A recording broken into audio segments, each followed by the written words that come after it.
교회의 사명에 대해서 나누려고 합니다. 그래서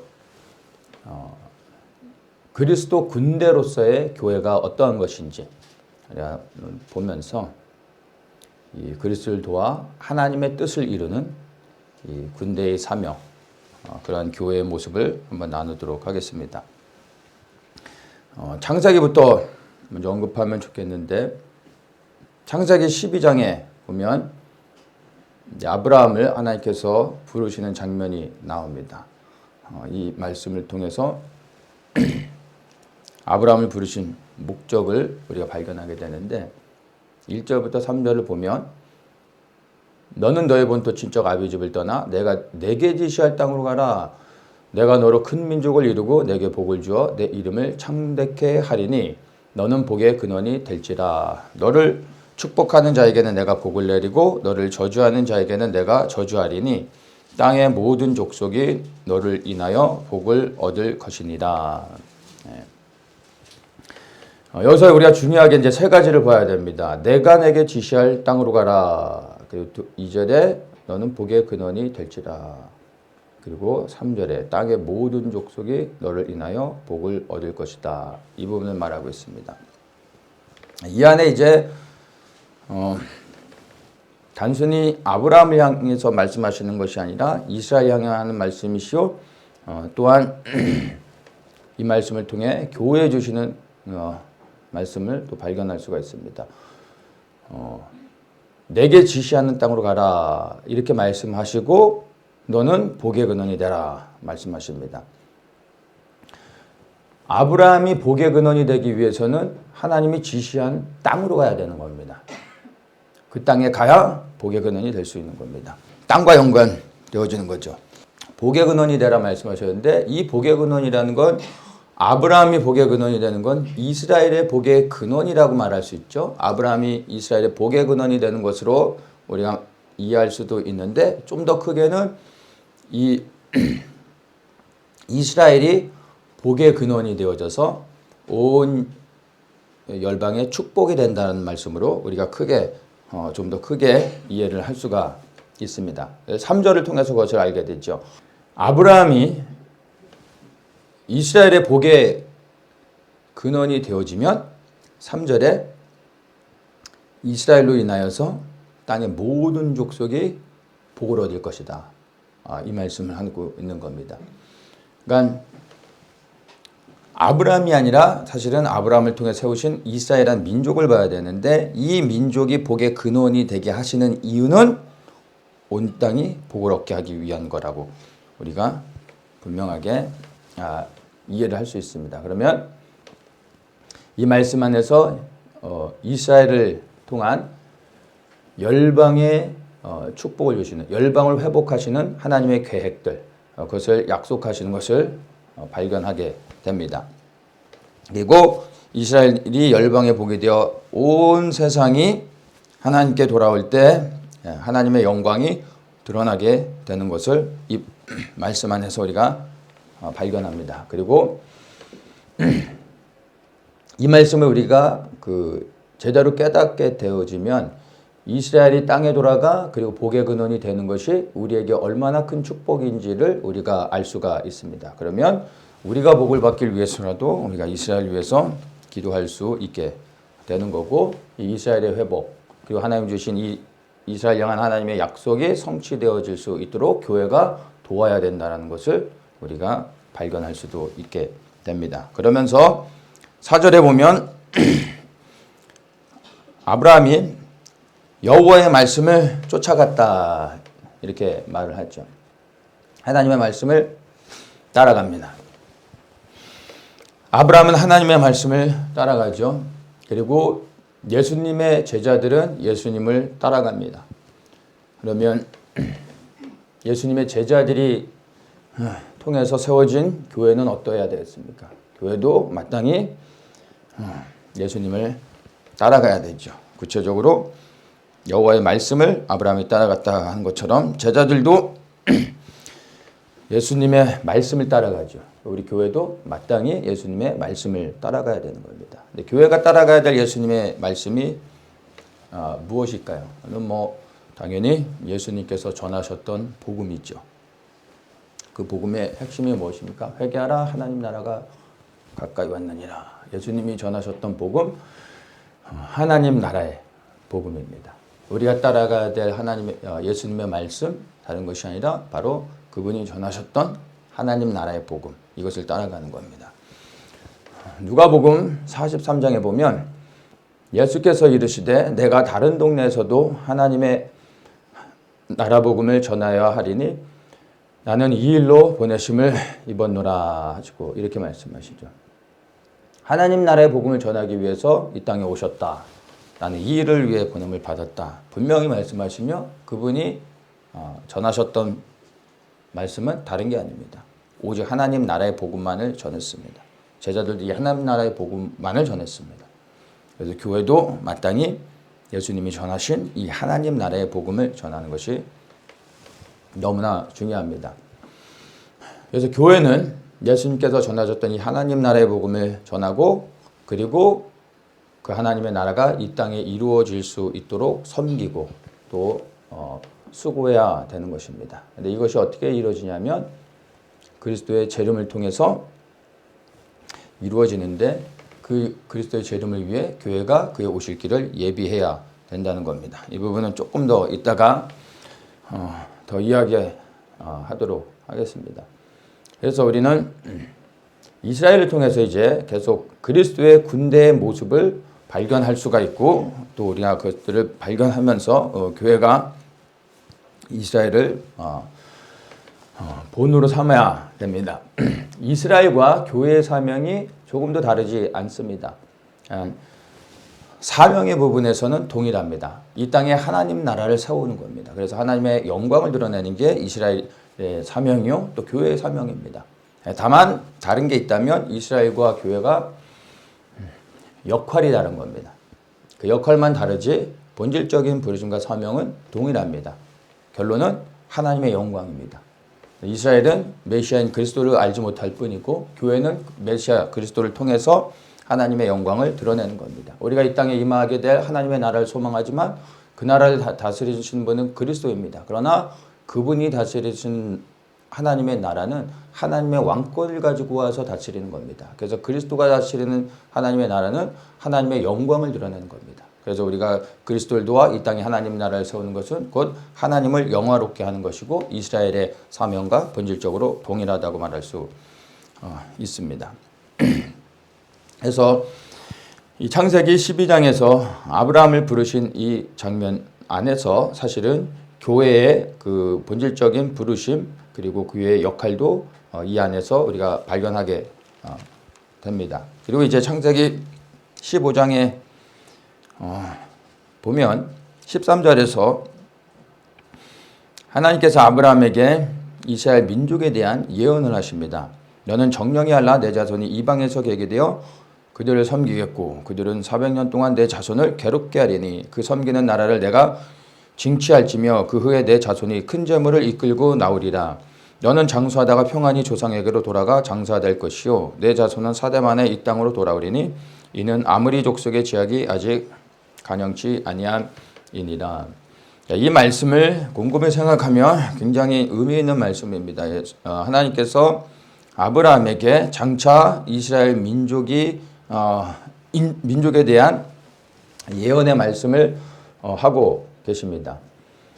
시간이 지나서 이제 아브라함의 손자 야곱이 12아들을 데리고 애굽으로 들어가게 됐죠. 그리고 그곳에서 이제 야곱의 12아들이 이스라엘의 12지파로서 준비되어집니다. 그 말의 의미는 이제 히브리 민족, 즉 이스라엘 민족이 애굽 안에서 준비되어지고 400년이 지나면 이제 이 말씀처럼 이제 그들을 하나님이 불러내시고 다시 아브라함과 언약했던 이 땅으로 불러 주실 거다라는 것을 말씀하고 계십니다. 자, 그런데 이제 여기에서는 이제 내 자손 이렇게 말씀을 하고 있는데 이제 출애굽기에 보면은 12지파를 통하여 이제 이스라엘 민족으로서 준비되어지고 이들을 구원해내기 위해서 하나님께서 모세를 보내시고 그 다음에 모세를 통해서 출애굽을 시키시는데 모세에게 하나님께서 하시는 말씀이 이 애굽 안에 있는 이스라엘 백성을 향하여 이렇게 말씀하십니다. 출애굽기 6장 26절에 이스라엘 자손을 그 군대대로 애굽 땅에서 인도하라 하신 여호와의 명을 받은 자는 이 아론과 모세요 이렇게 말하죠. 이스라엘 자손을 뭐라고 언급하고 있냐면은 군대 이렇게 말하고 있습니다. 이스라엘 자손을 군대라고 언급을 하십니다. 그러면서 이게 이제 군대라는 이스라엘 자손을 향하여서 군대라고 호칭하는 첫 번째 장면이고 출애굽기 7장 4절에 보면은 바로가 너희를 듣지 아니할 터인즉 내가 내 손을 애굽에 더하여 여러 큰 재앙을 내리고 내 군대 내 백성 이스라엘 자손을 그 땅에서 인도하여 낼지라. 여기서 하나님이 직접 언급하십니다. 내 군대 내 백성 이스라엘 내 백성 내 군대라고 말하지 않으시고요. 내 군대 내 백성 이스라엘 자손 이렇게 말씀하셔요. 하나님이 직접 말씀하시는데 이스라엘 향하여 첫 번째 언급하시는 호칭이 나의 군대다 이렇게 말씀을 하고 계시다는 겁니다. 우리가 볼 때 이 출애굽하는 히브리 민족은 노예일 뿐이지 또 하나님 보실 때 하나님의 백성이라는 건 이해가 가지만 군대는 아무리 봐도 아니죠. 전혀 아닙니다. 그런데 하나님은 이들을 향하여 첫 번째로 호칭하시는 게 무엇입니까? 군대라는 겁니다. 하나님이 보실 때는 이들이 군대라는 거예요. 아니, 하나님은 이들이 군대가 되어지길 원하신다는 거죠. 그래야 이들에게 너의 정체성이 무엇이다라는 것을 분명하게 언급해 주시는 겁니다. 출애굽하시기 이전부터 이들을 군대라고 부르시는 거예요. 하나님의 눈에는 이들이 여호와의 싸움을 하는 군대라는 겁니다. 그게 바로 이들을 구원하시고 계신 하나님의 계획에 뜻이 있다라는 것을 이 호칭을 통하여서 분명히 알 수 있습니다. 단순히 이스라엘 백성들이 고통을 당하고 있으니까 그들에게 자유를 주고 행복하게 살기 위해서 그들을 구원하시는 게 아니라 하나님의 군대를 전쟁터를 향하여 이제 부르고 계시다는 겁니다. 예. 이들이 이것을 알까 모를까 이거는 또 다른 문제가 되겠지만 하나님의 마음은 그렇다는 겁니다. 자, 그래서 하나님께서 이스라엘 민족을 출애굽하시는 것은 여러 가지 보는 관점에 따라 그 의미들을 우리가 생각할 수 있는데 지금 하나님께서 이 군대라는 개념으로 보면 싸움을 위해서 이스라엘 백성을 애굽에서 불러내고 계시다라는 것으로 우리가 이해할 수 있는 겁니다. 단순히 구원이 아닌 전쟁터로 하나님의 군대들을 보내기 위해서 애굽에서 나오게 하고 있는 장면입니다. 군대를 준비시키기 위해서 애굽에 보내신 거죠. 이걸 보면 참 놀라운 거죠. 애굽은 사실은 하나님을 대적하는 세상의 왕국인데 적진의 한 복판에서 하나님의 군대를 준비시키고 계십니다. 놀랍지 않습니까? 이게 하나님의 방법인 겁니다. 하나님의 전략이죠. 그래서 그리스도의 군대인 교회도 마찬가지입니다. 우리가 세상의 안에 있습니다. 근데 이 세상 안에서부터 하나님의 교회를 준비시키는 겁니다. 그리고 구별해 내시는 거죠.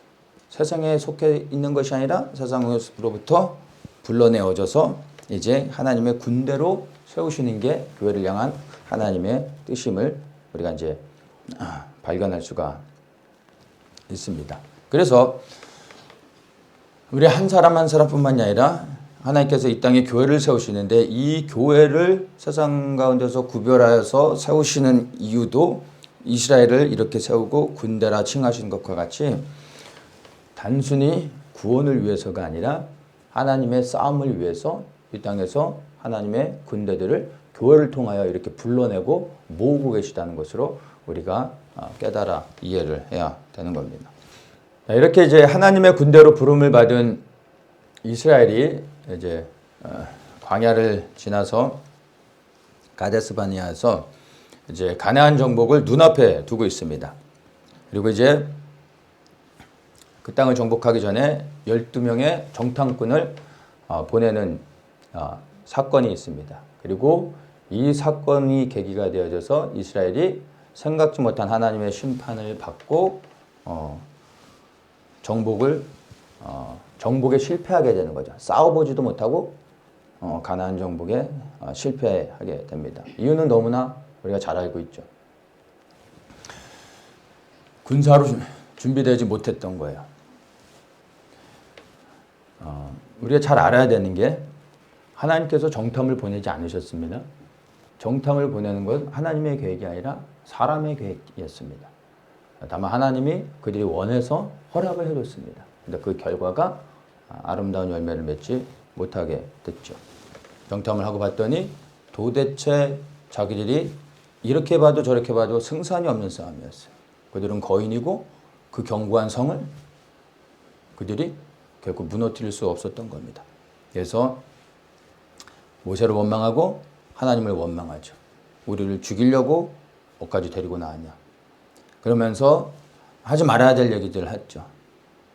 그때가 좋았더라 하면서 애굽에서 생활했던 것이 우리에겐 너무나 좋은 삶이었다 라고 말합니다. 하나님을 향하여 그들이 고통을 당할 때 정말 하나님 살려주세요 라고 부르셨던 것들을 잊고 그때가 좋았다라고 하는 거죠.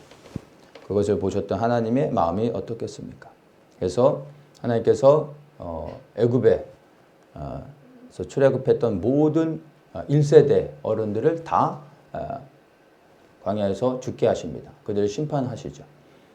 그때 1세대들이 다 죽게 하시는데 그 40년의 시간이 걸렸습니다. 근데 그때 그 1세대라 함은 남자 나이 20세 이상으로 계수한 사람들입니다. 근데 그 20세로 계수했다라는 그 의미가 무엇이냐면은 전쟁에 나갈 때 남자 20세 이상을 카운트하고 그 사람들이 전쟁에 나가는 겁니다. 그러니까 하나님이 광야에서 심판하여 죽였던 1세대들은 정확하게 이해를 하셔야 돼요. 20세 이상의 전쟁에 나가는 남자들이었습니다. 20세 이하의 모든 사람들 그리고 전쟁에 나가지 않는 여자들, 노인들은 여기에 해당되지 않습니다.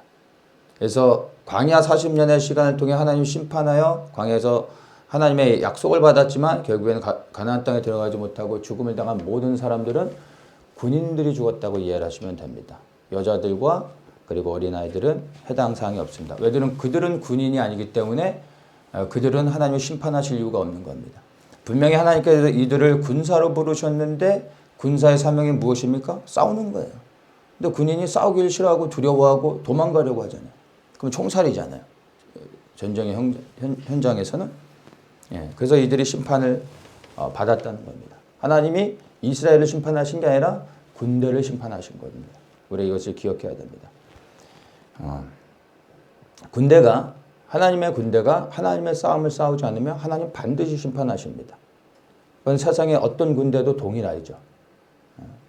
우리가 이것을 기억해야 됩니다. 왜냐하면 교회는 하나님의 군대인데 군대가 하나님의 사명을 감당하지 못했을 때 하나님은 거기에 대한 분명한 심판을 하신다는 겁니다.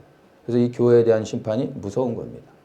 근본적인 문제가 뭐였을까요? 왜 이들이 군사의 사명을 온전히 깨닫지 못하고 실패해버렸을까요? 출애굽기 6장 7절의 말씀을 이들이 온전히 이해를 못한 겁니다. 하나님 그들과 언약하셨죠. 너희로 내 백성을 삼고 나는 너희 하나님이 되리라. 이 말씀이 무엇을 의미하는지를 이들이 온전히 깨닫지 못한 겁니다. 내가 하나님의 백성이 된다는 것. 그리하여 내가 하나님을 섬긴다는 게 이들이 무엇을 의미하는 건지를 알지를 못했던 것입니다. 우리가 그리스도인이 되어졌습니다. 하나님을 섬기는 사람들이 되어졌습니다. 이게 무슨 의미인지 모르시면 심판을 받을 수 있다는 거예요. 하나님의 책망과 징계를 받을 수 있다는 것을 여러분 분명히 기억하셔야 됩니다. 우리에겐 분명히 섬겨야 될 주인이 있습니다. 그리고 그 섬겨야 될 주인을 위해 우리의 모든 것을 걸어야 됩니다. 왜냐하면 그분이 우리를 구원하기 위해 모든 걸 들이셨습니다. 그리하여 우리를 사줬습니다.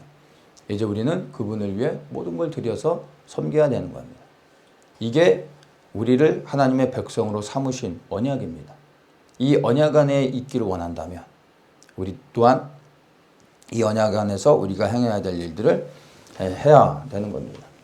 그래서 하나님의 백성인 것이 기쁘고 감사할 일이라면 여러분 우리의 하나님 되신 그분의 영광을 위해서 우리의 생명을 걸고 순종하며 살아야 된다는 겁니다.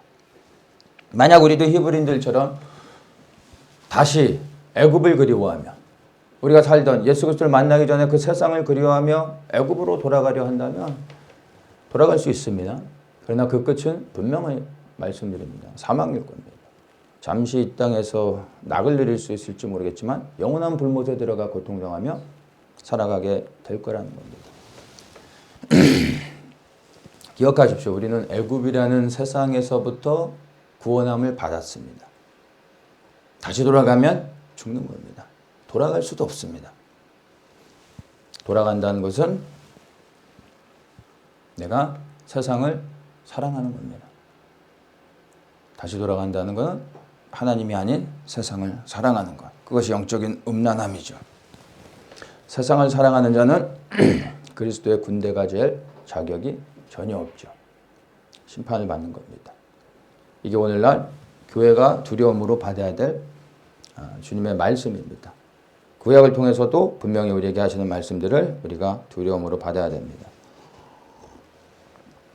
광야 40년의 시간을 통해 이제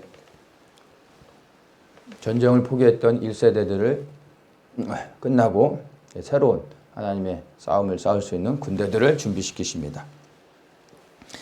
1세대와 2세대의 단 하나의 차이점은요, 전쟁한다는 겁니다. 1세대는 전쟁을 포기했습니다. 그런데 2세대는 이제 전쟁을 하기 위해 준비된다는 겁니다. 그리고 가나안 정복을 시작하는 여호수아 세대에 하나님께서 이제 새롭게 하시는 말씀이 있습니다. 여호수아 1장 9절에 내가 내게 명한 것이 아니냐. 마음을 강하게 하고 담대히 하라. 두려워 말며 놀라지 말라. 내가 어디로 가든지 내 하나님 여호와가 너와 함께 하느니라 하시니라.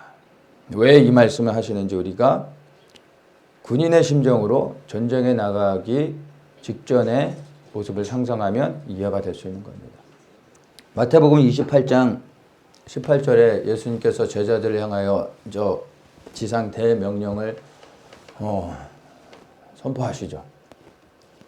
근데 그 말씀하고 이 말씀하고 곰곰이 같이 읽으면서 묵상을 해보면 하나님이 전쟁에 나가는 여호수아 세대에게 주시는 이 말씀과 이제 승천하시기 전에 제자들에게 마지막으로 명령하시는 마태복음 28장의 이 말씀이 사실은 동일한 말씀입니다.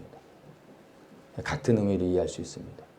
이것을 연결해서 보면 예수님께서 제자들에게 하시는 그 땅끝까지 이르러 모든 민족의 복음을 증거하라는 이 말씀이 이 여호수아 말씀과 연결시키면 전쟁에 내보내는 심정으로 말씀하시는 겁니다. 이들을 향하여 여호수아 이 말씀처럼 강하고 담대하라. 모든 족속에게 복음을 증거하는 이 일들을 감당하기 위해서 이건 전쟁하는 일이거든요. 그래서 마음을 강하고 담대하라. 이렇게 하시는 말씀과 동일하게 연결해서 볼 수가 있습니다. 그래서 이 말씀은 그리스도 군대에게 주시는 하나님의 말씀이라고 우리가 보면 됩니다. 우리는 그리스도인입니다.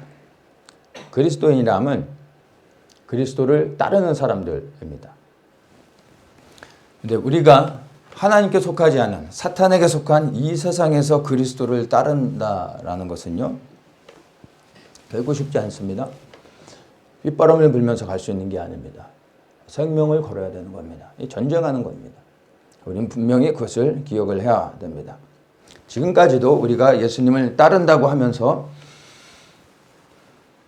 생명을 들이지 않고서도 예수님을 따를 수 있었던 단 하나의 이유는 예수님을 따르면서 생명을 드릴 일이 없었기 때문입니다.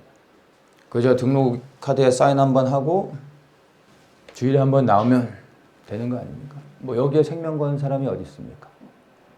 예수님을 믿는 게 우리에게 그렇게 어려운 일이 아니었습니다. 오히려 주님한테 이렇게 저렇게 생색내는 사람들이 있죠. 그러나 저 위에 동네 북한만 하더라도 어떻습니까? 그들은 설명해 주지 않아도 예수님을 믿는 게 어떤 것인지, 예수님을 믿을 때 어떠한 결단을 해야 되는지 가르쳐 주지 않아도 다 압니다. 저 모슬렘권에 있는 그리스도인들은 어떻습니까? 예수를 믿는다는 건 곧 죽음을 각오해야 된다는 걸 가르쳐 주지 않아도 다 압니다. 그래서 그들이 믿는 그 믿음과 이렇게 자유민주주의 체제 안에서 너무나 자유롭게 편안하게 예수님을 믿는 우리의 신앙의 모습하고는 비교할 수가 없는 겁니다.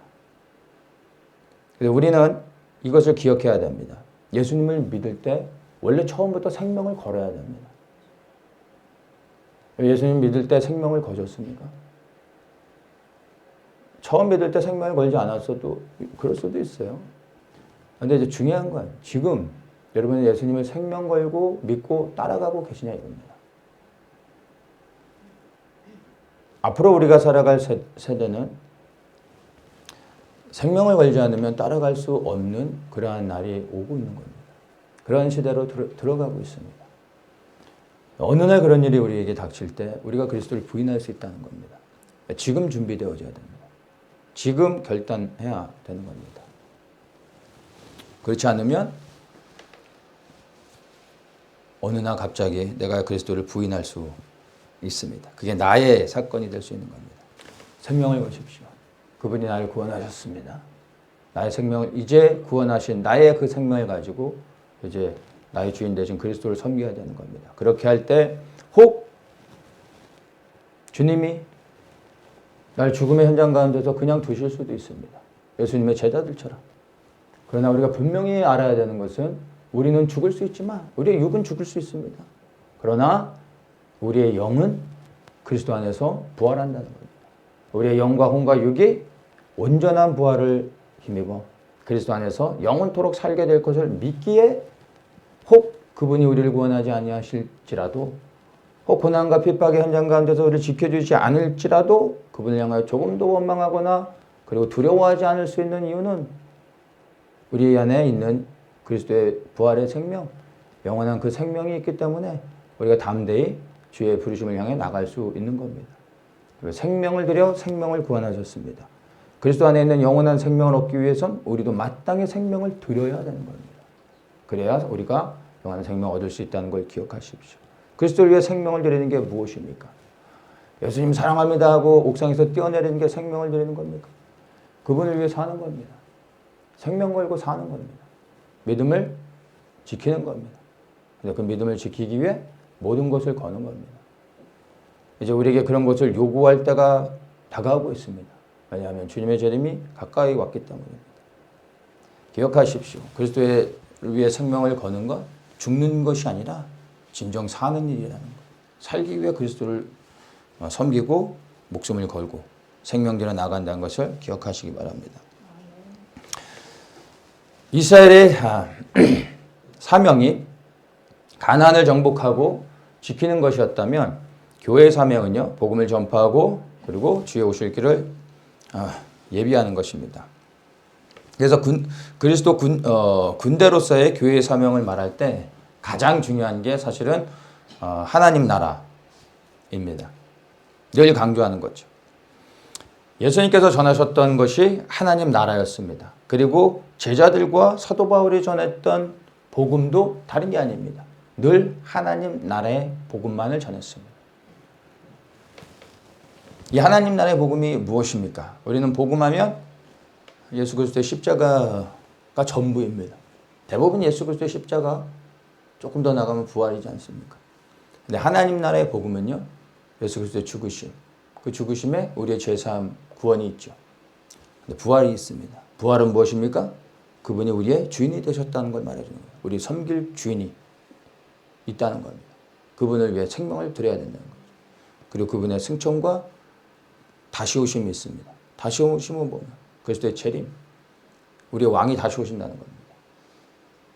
그 길을 이제 우리는 생명 걸고 준비해야 된다는 거예요. 그 길을 예비해야 된다는 거죠. 그리스도의 다시 오심 후에 심판이 있습니다. 이 땅에 또 하나님의 나라 천년 왕국이 이루어집니다. 그 끝에 하나님이 사탄을 심판하시고 사탄과 사탄에게 속한 모든 자들을 불못에 던진 후에 새하늘과 새 땅이 내려오는 겁니다. 그리고 이제 그리스도와 함께 영원한 하나님의 새 왕국에 들어가서 영원토록 하나님을 섬기게 됩니다. 이게 하나님 나라의 복음입니다. 우리가 깨닫고 그리고 선포하고 붙잡아야 될 하나님 나라의 복음이 바로 이것입니다. 십자가에서 머물면 안 됩니다. 하나님 나라의 복음을 우리가 깨닫게 된다면 무엇이 보입니까? 부활과 재림, 이 땅에 이루어진 하나님의 나라. 이것이 보여야 교회의 사명을 발견하게 되는 겁니다. 그리고 이 하나님 나라를 마음에 품고 소망하게 되면 그분의 오실 길을 예비하는 그 부르심을 향하여 서게 되는 겁니다. 이게 교회의 사명이라는 겁니다. 오늘날 교회가 복음만 전하고 그 다음에 죽어서 가는 천국만 말합니다. 예수 믿고 구원받았으니까 이제 천국 가시게 됩니다. 이제 예수 믿고 축복 받으세요. 뭐 이게 대부분 흔히 교회들에서 얘기하는 복음 아닙니까? 근데 구원을 받고 그 다음에 천국에 가는데 문제는 이 중간이 없다라는 거죠. 중간. 구원도 받았고 그러고 나서 죽은 후에 천국도 가는데 그 중간에 뭘 하냐는 말이에요. 이 중간에 대한 설명이 없죠. 무엇을 해야 될지 깨닫지 못합니다. 그러니까 구원받고 난 후에 하늘의 소망이 보이지 않으니까 예수 그리스도의 이름의 권세와 능력을 가지고 무엇을 합니까? 이 땅에 나의 왕국을 세우게 되죠. 그게 많은 예수님을 믿는 사람들의 삶입니다. 근데 우리가 이것을 깨닫게 되면은 우리를 구원하신 그 구원의 의미가 무엇인지를 발견하게 되죠. 이스라엘 백성을 통해서 우리가 보았지 않습니까? 단순히 우리를 구원하신 것은 우리를 위함이 아니라 그분의 뜻을 이루기 위한 것입니다. 그리스도의 군대로서 우리 한 사람 한 사람을 군사로서 부르시고 교회를 통하여 군대로 준비되게 하여 그분의 뜻을 이루게 하기 위해 우리를 구원하셨다는 겁니다. 그러면 이제 우리가 주님께서 우리를 천국으로 부르시기 전까지, 하나님 나라에 들어가기 전까지 우리는 이제 우리의 모든 삶을 들여 무엇을 해야 되는 겁니까? 그분의 뜻을 이루어야 되는 겁니다. 근데 그분의 뜻이 이루어지는 게 무엇입니까? 하나님의 나라가 이 땅에 이루어져 하나님의 영광이 온전히 회복되어지는 것. 그 일을 위해 교회가 헌신하고 군대가 되어 나아가야 된다는 것입니다. 그래서 이 하나님 나라의 복음을 바르게 이해해야지만 사명을, 교회의 사명, 그리스도의 군대의 사명을 발견하게 되는 겁니다. 이 하나님 나라의 복음은 기억하십시오. 나를 구원하는 것이 아니라 이 땅에 회복될 하나님의 나라를 위한 것이며 종국에는 하나님의 영광을 위한 것입니다. 그래서 지금까지 여러분이 어떤 복음을 들었느냐가 여러분들의 그 구원받은 이후의 삶을 방향을 결정짓는 겁니다. 여러분 듣는 것에 주의해야 되는 것입니다. 그래서 이 하나님 나라의 복음을 깨닫게 되고 이 복음을 마음에 품게 된다면 이 삶의 방향 너무나 분명해질 수 있죠. 흔들리지 않게 되는 겁니다. 그래서 이 하나님 나라의 복음을 깨달은 사람들은 사명을 분명하게 발견하게 되고 그 삶의 모든 것이 전투적으로 바뀌게 됩니다. 싸우는 자로 변화되어지게 되는 겁니다. 그 근사에 부르신 가운데 기쁨으로 화답하고 나아가게 된다는 것을 기억하십시오. 이 하나님 나라의 복음은 단순히 여러분 전도와 선교, 영혼 구원 이 수준이 아닙니다. 이것을 넘어 그리스도의 재림, 이 땅에 다시 회복되어질 하늘에서 이루어진 그 하나님의 통치가 이 땅에서도 이루어질 수 있도록 하나님의 나라가 이루어지게 하는 그 일을 위해서 우리가 그리스도의 군대로 일어나 나가야 된다는 것. 이것이 하나님 나라의 복음에서 말하고 있는 것이고 교회의 사명이라는 것을 다시 한번 기억하시기 바랍니다. 예, 하나님 나라의 그 복음의 방향을 한번 좀 보겠습니다. 그 복음에 대한 구체적인 것들은 나중에 또 이야기하도록 하고 방향만을 한번 좀 봤으면 좋겠습니다. 사도행전 1장 8절에 보면 오직 성령이 너희에게 임하시면 내가 권능을 받고 예루살렘과 온 유대와 사마리아와 그리고 땅 끝까지 이르러 내 증인이 되리라. 땅 끝까지 이르러 이 말씀을 하시죠. 그러면서 사도행전 이제 28장에 18절부터 보면은 똑같은 얘기인데 조금 다르게 이야기하시죠. 하늘과 땅의 모든 권세를 내게 주셨으니 그러므로 너희는 가서 모든 족속으로 제자를 삼아 아버지 아들과 성령의 이름으로 침례를 주고 내가 너희에게 분부한 모든 것을 가르쳐 지키게 하라. 볼지어다 내가 세상 끝날까지 너희와 항상 함께 있으리라. 이렇게 말씀합니다. 사도행전 1장 8절에서는 땅 끝까지 이르러 내 증인이 되라 이렇게 말씀하시죠. 그런데 마태복음에서는 모든 족속으로 제자를 삼으라 이렇게 이야기하십니다. 이 두 가지의 말씀이 서로 다른 말씀이 아닙니다. 같은 말씀입니다. 사도행전에서 말하는 땅 끝하고 마태복음에서 말하는 모든 족속이 같은 의미를 갖고 있습니다. 이 땅끝이 어디일까요? 사도행전에서 말하는 땅끝. 이 땅끝은 분명히 있습니다. 우리가 볼 때 뭐 땅끝이 여기저기가 될 수도 있겠지만 성경적으로 말하는 사도행전 1장 8절에서 말하는 땅끝은 예루살렘인 겁니다. 그리고 마태복음에서 말하는 모든 족속이라면 말 그대로 열방의 모든 나라들이라고 말할 수도 있는데 모든 족속이라고 말할 때 마지막 족속 있을 거 아니에요? 모든 족속에게 복음을 증거해야 되는데 그러면 마지막으로 증거되어지는 족속이 있을 거 아닙니까? 모든 족속에 복음이 증거되어질 때 그 마지막 족속이 이스라엘인 겁니다. 성경의 중심 이스라엘, 특별히 예루살렘. 왜냐하면 복음이 사도행전 1장 8절에서 보면 어디서 출발합니까? 예루살렘에서 출발했습니다. 예루살렘에서 하나님의 복음이 시작됐습니다. 교회가 시작되어졌습니다. 교회를 통하여 복음이 증거되어지며 이제 예루살렘에서 유대 지경으로 사마리아, 그 다음에 이제 이스라엘의 지경을 넘어서 유대의 지경을 완전히 넘어서 어디로 넘어갑니까? 이제 저 위로 올라가게 되죠. 어디로 가는 겁니까? 이제 시리아로, 그 다음에 터키로, 그 다음에 복음이 어디로 넘어갑니까? 저 유럽으로 넘어가게 되죠. 바울은 동쪽으로 가고 싶었지만 그건 하나님이 막으시고 서쪽으로 가게 하셨습니다. 그래서 유럽으로 해서 그 복음이 유럽에서 대서양을 넘어 북아메리카로 태평양을 건너 아시아로. 물론 복음이 사실은 예루살렘에서 출발한 복음이 열방으로 흘러간 건 사실이지만 그러나 사도행전의 이 복음의 방향들을 보면 너무나 분명하게 우리에게 말해주고 있습니다.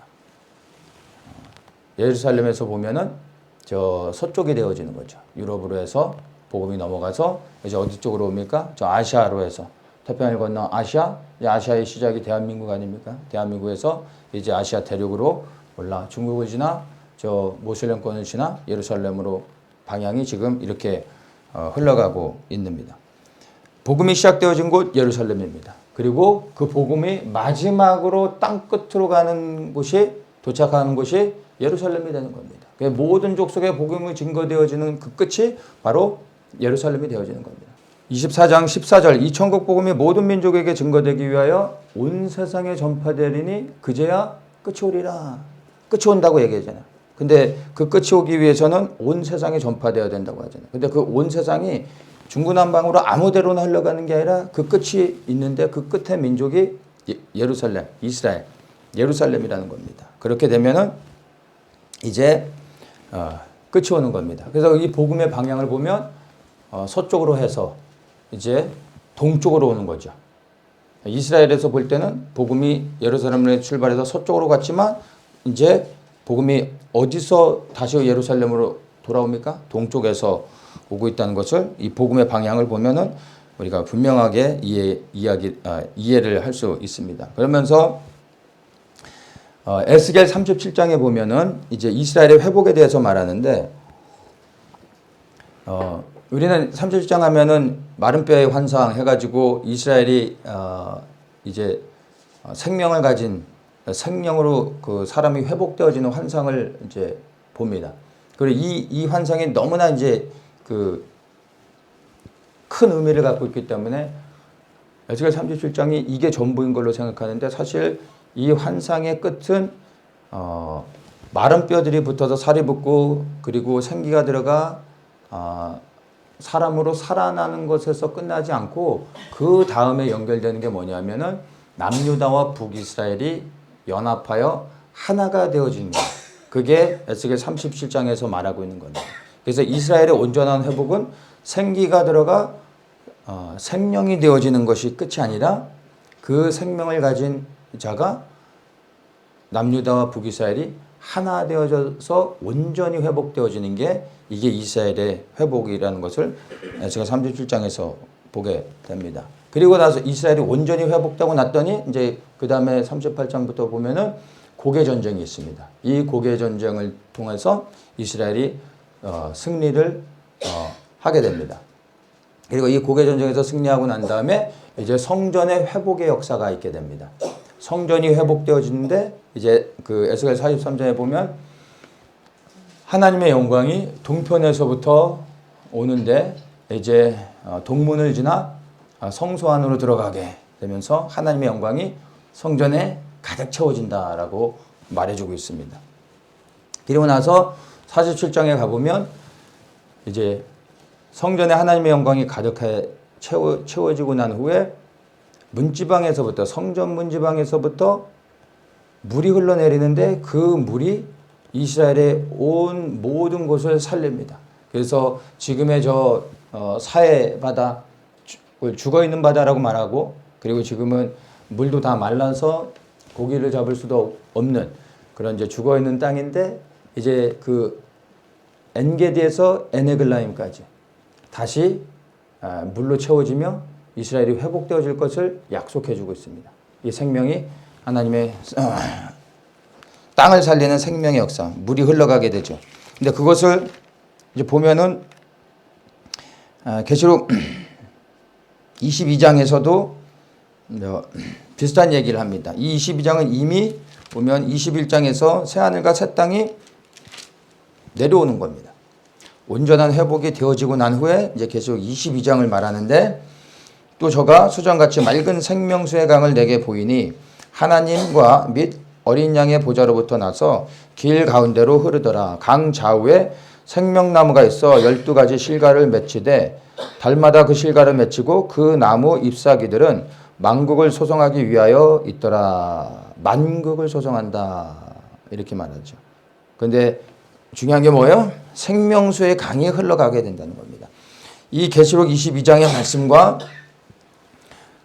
에스겔 47장이 같은 의미는 아닙니다. 같은 것은 아니지만 연결되어지는 겁니다. 즉 이스라엘의 하나님의 영광이 충만히 임할 때 하나님의 생명의 역사를 통하여 실제 물이 흘러 이스라엘 땅을 살립니다. 근데 그것이 곧 열방을 살리는 물이 되어 열방 가운데 흘러가게 되어질 겁니다. 그리고 계시록에서 마지막으로 온 열방을 회복하는 것 또한 생명수의 강이 흐르게 된다는 것을 보게 되죠. 그래서 하나님의 영광이 동편에서부터 와서 예루살렘에 다시 들어가서 그 영광이 충만해질 때 열방을 살리는 생명수의 강이 흘러가게 된다. 그게 우리에게 복이 되어지는 겁니다. 이 일들을 위해 하나님께서 교회를 그리스도의 군사로 부르셔서 그 길을 예비하게 하시는 겁니다. 마태복음 28장 20절에 마지막으로 말한 모든 것을 가르쳐 지키게 하라 이 명령을 하고 계신데 우리가 가르치고 또 지켜야 되는 것 이것이 뭐냐면 다른 게 아닙니다. 예수님이 전하셨던 그 복음 그 하나님 나라의 복음을 우리가 먼저 지켜야 됩니다. 그리고 이 복음을 우리가 전해야 되는 겁니다. 그래서 우리가 이 복음을 전한다는 게 뭐예요? 예수 믿고 구원받으시고 천국 가세요. 복음이 아니라는 거예요. 무엇을 전해야 돼요? 그리스도의 다시 오심. 그리스도의 다시 오심을 얘기할 때 우리가 빼놓을 수 없는 게 심판이거든요. 그러니까 우리가 무엇을 전합니까? 회개를 말해야 되죠. 우리 또한 회개를 해야 되고. 그리스도의 재림을 기다리는 자들이 땅에 소망을 두지 않는 겁니다. 다 연결되는 겁니다. 우리가 전해야 될 복음, 붙잡아야 될 복음. 이것을 여러분들이 기억을 하셔야 됩니다. 그래서 다시 한번 얘기하지만 여러분 하나님 나라의 복음, 그리스도 죽으심뿐만 아니라 부활, 재림, 심판, 이 땅에 이루어진 하나님의 나라, 이스라엘의 회복, 이 모든 것들이 다 포함되어 있다는 것을 여러분 기억하셔야 됩니다.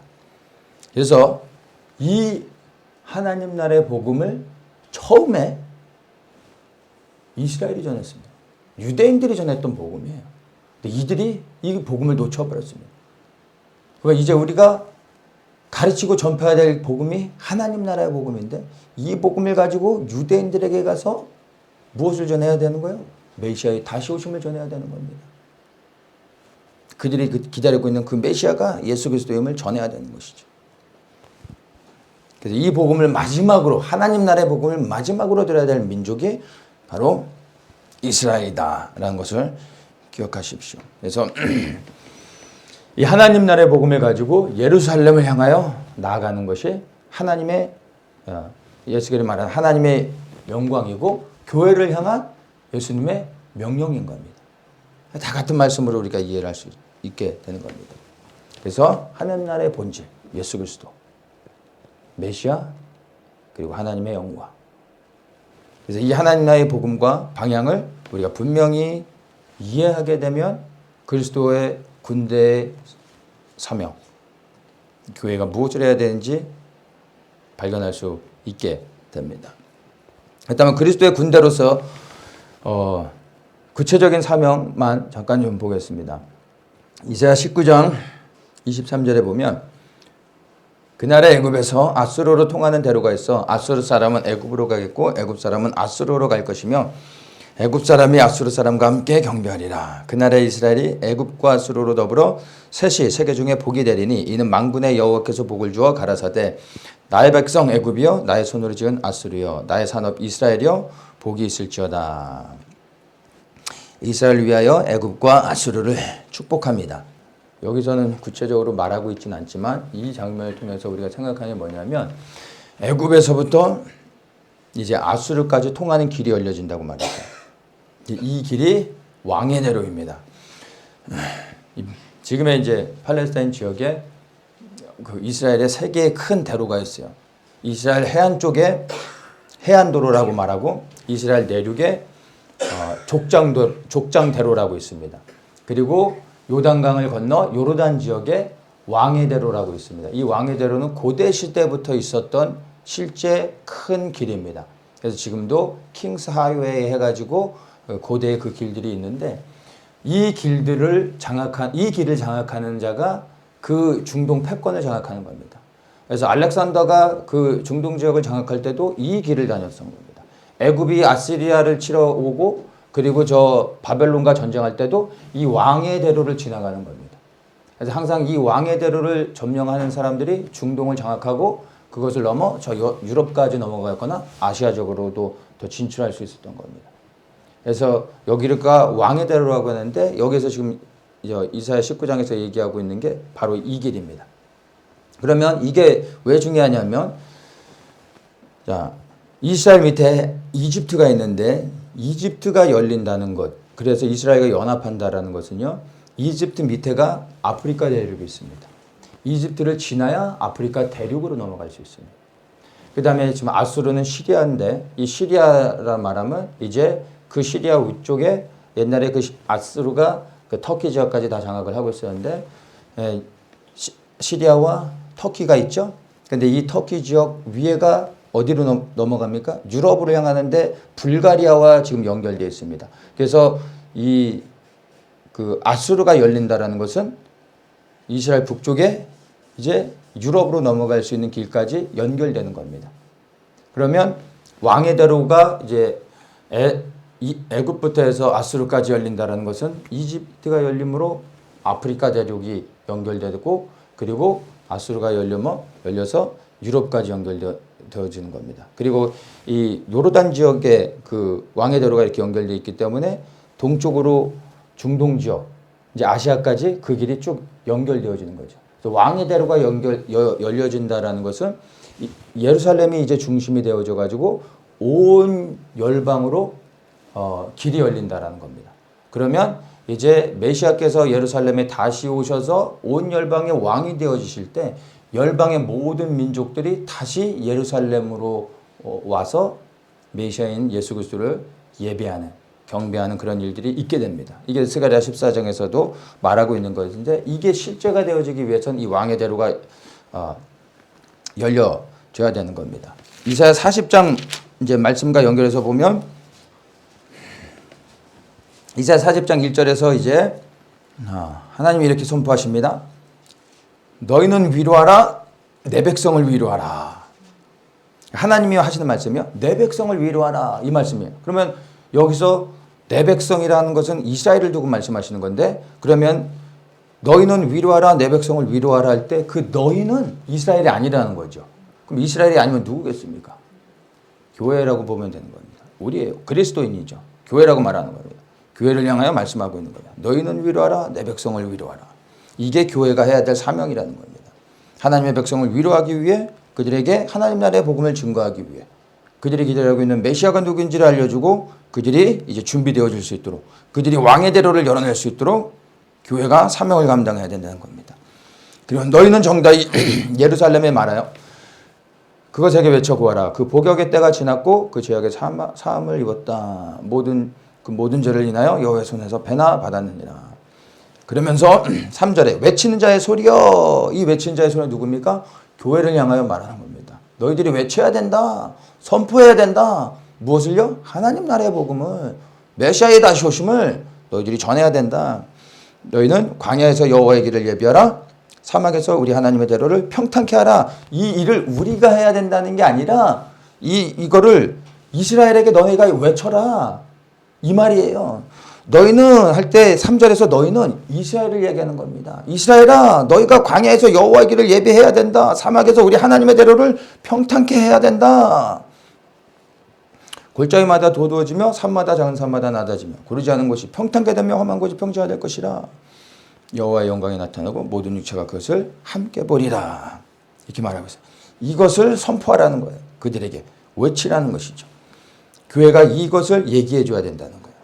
근데 이 3절에서 이 이스라엘이 준비하는 여호와의 길이 무엇이에요? 이게 이사야 19장에서 말하는 왕의 대로인 거예요. 이 길을 너희들이 이제 예배해야 된다라는 거예요. 이것을 전하기 위해 우리가, 교회가 어디예요?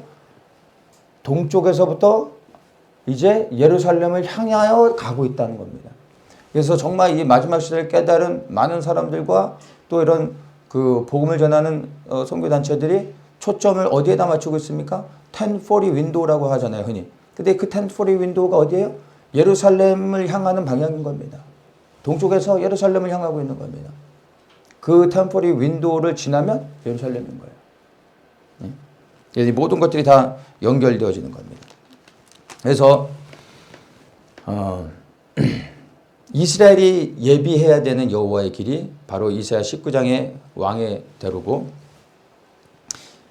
이것을 온 열방과 이스라엘에게 전해야 되는 것이 교회의 사명, 그리스도의 군대로서 해야 될 일입니다. 그래서 이 동쪽 끝 대한민국에서부터 우리가 저 예루살렘을 향하여 하나님 나라의 복음을 전하며 복음의 행진을 이루어 가야 된다는 겁니다. 이게 온 열방의 모든 교회들을 향하여 하나님이 주시는 명령이요, 그리스도의 군사된 사명이고, 그리고 특별히 이 한국교회가 마지막 복음의 그 첫 번째 주자로서 우리가 이제 북한의 문을 열고 북한의 동포들과 함께 저 중국을 지나 예루살렘을 향해 나가야 된다는 겁니다. 근데 이게 아시안 하이웨이, 교회가 주의 오실 길을 예비하기 위해 나아가는 그 방향, 그게 아시안 하이웨이가 되는 겁니다. 성경에서는 언급하고 있진 않지만, 그러나 에스겔 43장에서부터 해서 쭉 말씀을 드렸죠.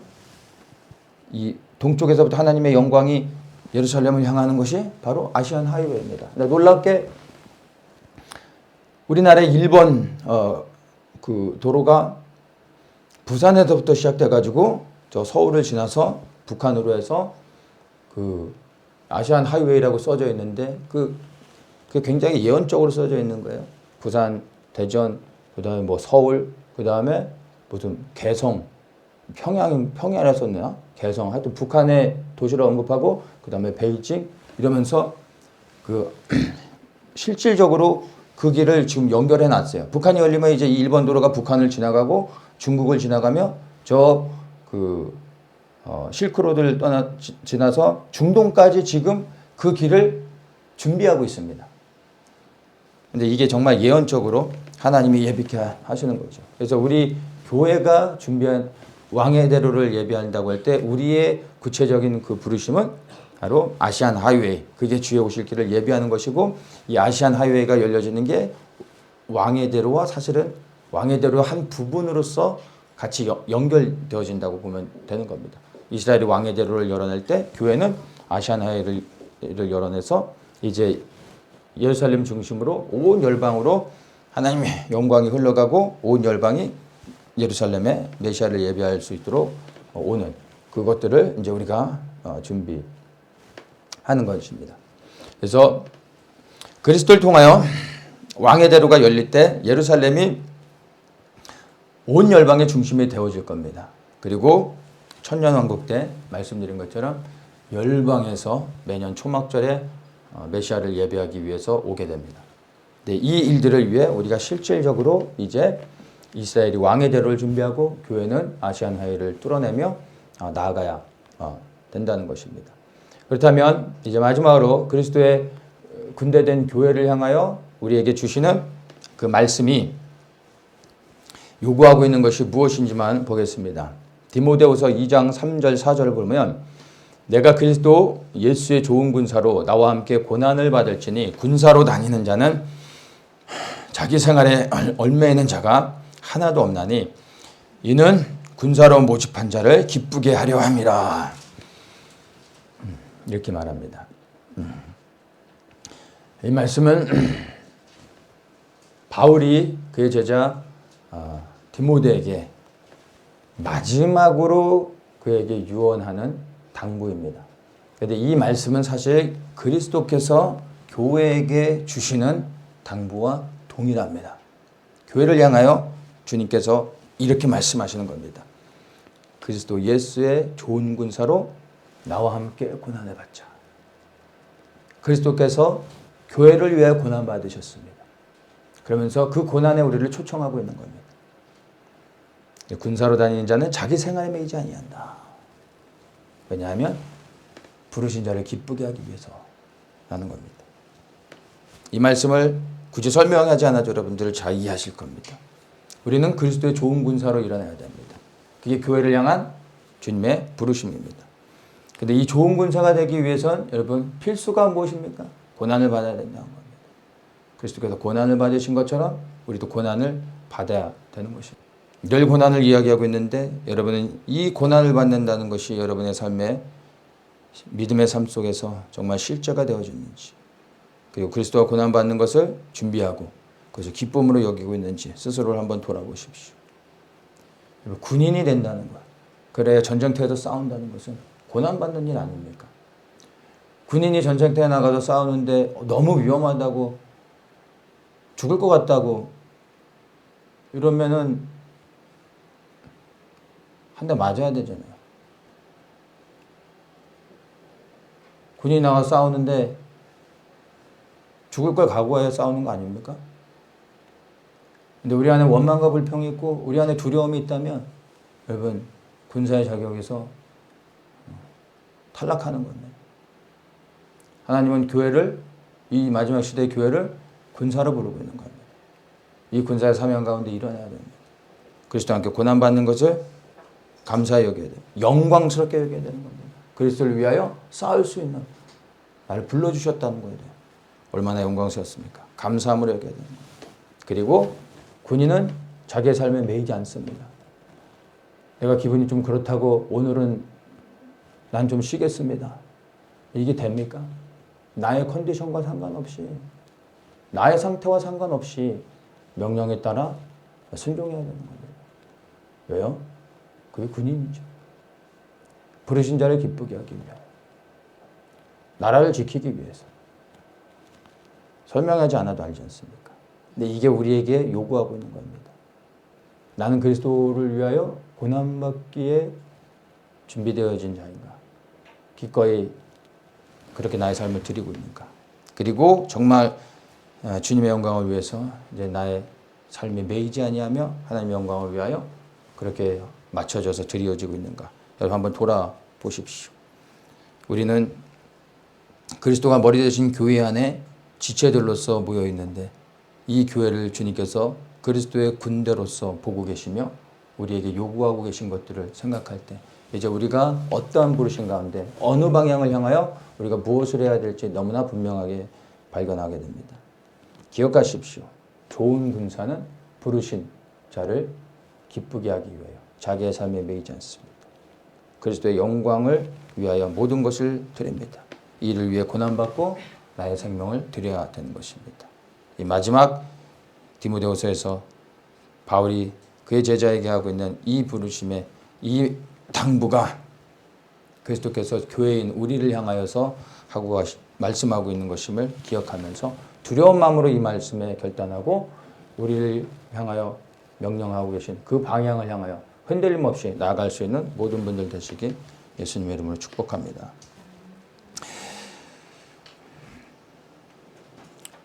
교회의 사명 그리스도의 군대로서 이제 우리가 다시 한번 방향을 잡고 결단하며 나아가기를 원합니다. 주님 우리에게 정말로 부르신 자를 기쁘게 하기 위하여 우리의 삶에 매이지 않고 고난받기를 기뻐하며 그리스도의 영광을 위해 나아갈 수 있도록 우리에게 힘과 능력을 더하여 주시옵소서. 우리를 통하여 오직 주의 오실 길이 예비되어지게 하시고 하나님의 영광이 온 열방에 충만히 되어지는 것을 소망하고 마음에 품습니다. 우리의 임하시고 우리를 통하여 역사하여 주시옵소서. 예수 그리스도의 이름으로 기도합니다. 아멘.